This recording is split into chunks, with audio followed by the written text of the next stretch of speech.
নমস্কার সম্মানীয় দর্শক মন্ডলী। ড্রাফট ভোটার লিস্ট প্রকাশ হতে চলেছে আগামীকাল। সাধারণ মানুষের মনে জল্পনা এবং প্রস্তুতির অন্ত নেই।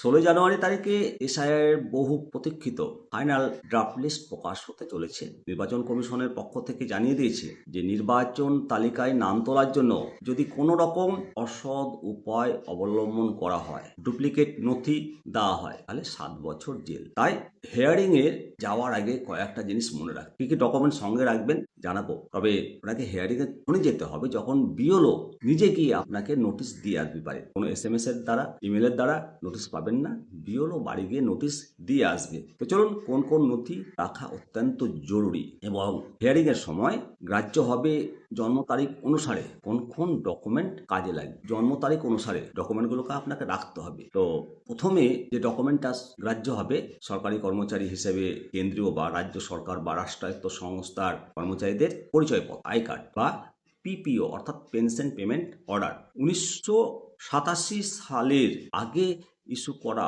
1/7/1987 সালের আগে স্থানীয় গ্রাম পঞ্চায়েত, পৌরসভা, ব্যাংক, পোস্ট অফিস, LIC প্রদত্ত কোনো প্রকার প্রমাণপত্র। এবার জন্ম সার্টিফিকেট এবং একাডেমিক কোয়ালিফিকেশন, বার্থ সার্টিফিকেট এবং বোর্ড, মাধ্যমিক বোর্ড, হায়ার সেকেন্ডারি বোর্ড, বিশ্ববিদ্যালয় থেকে পাশ করা সার্টিফিকেট, জমির দলিল, আপনার নিজের নামের বা আপনার পরিবারের নামে থাকা জমির দলিল 8টা বা সরকারি আবাসন বরাদ্দের ডকুমেন্ট। এছাড়াও SDO অফিসে SDO কর্তৃক প্রদত্ত রেসিডেন্সিয়াল সার্টিফিকেট বা যেটাকে বলা হয় ডোমিসিয়াল সার্টিফিকেট। এই ডোমিসিয়াল সার্টিফিকেট যদি জাল হয় তাহলে কিন্তু কড়া পদক্ষেপ নেবে বলে নির্বাচন কমিশন হুঁশিয়ারি দেখিয়েছে।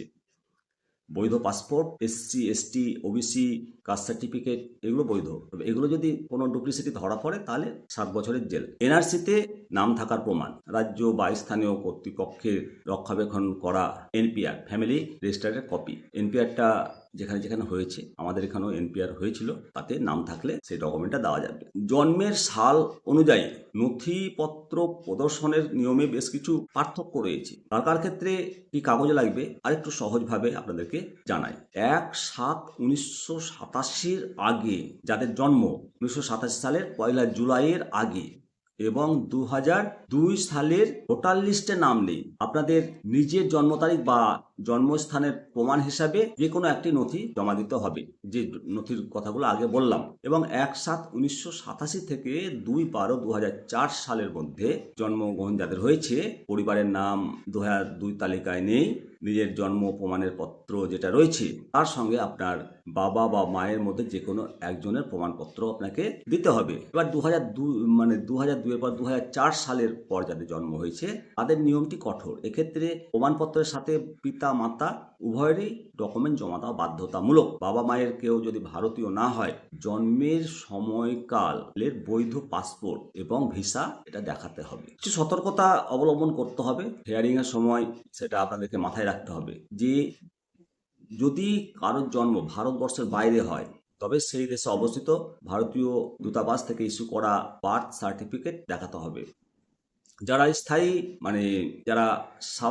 যারা স্বাভাবিককরণ বা রেজিস্ট্রেশনের মাধ্যমে নাগরিকত্ব পেয়েছেন তাদের সেই সংক্রান্ত মূল সার্টিফিকেটটা সঙ্গে রাখতে হবে। নামের বানান ভুল বা বয়সের গরমিল সংশোধনের জন্য এফিডেভিট গ্রহণ করা হতো আগে, কিন্তু বর্তমান নির্দেশিকা অনুসারে অনেক ক্ষেত্রে এফিডেভিট আর মানা হচ্ছে না, তাই সরকারি নথির ওপরেই জোর দেওয়া হচ্ছে। সর্বোপরি আপনাকে মনে রাখতে হবে, আপনার বাড়িতে হিয়ারিং নোটিশ যদি আসে তবে সেই নোটিশে নির্দিষ্ট করে লেখা থাকবে আপনার ক্ষেত্রে কোন ডকুমেন্টটি প্রয়োজন। তাই আতঙ্কিত না হয়ে নোটিশটি ভালো করে পড়বেন এবং তালিকা অনুযায়ী নথিপত্রগুলো গুছিয়ে রাখাটাই সবচেয়ে আপনার বুদ্ধিমানের কাজ হবে। ভালো থাকবেন, অবশ্যই একেবারে টেনশন করবেন না। যে নোটিশটা আসবে সেটা ভালো করে পড়ুন, সেই নোটিশেই থাকবে আপনার কোন ডকুমেন্টটা লাগবে, ব্যাস এইটুকুটাই। জয় হিন্দ, জয় ভারত।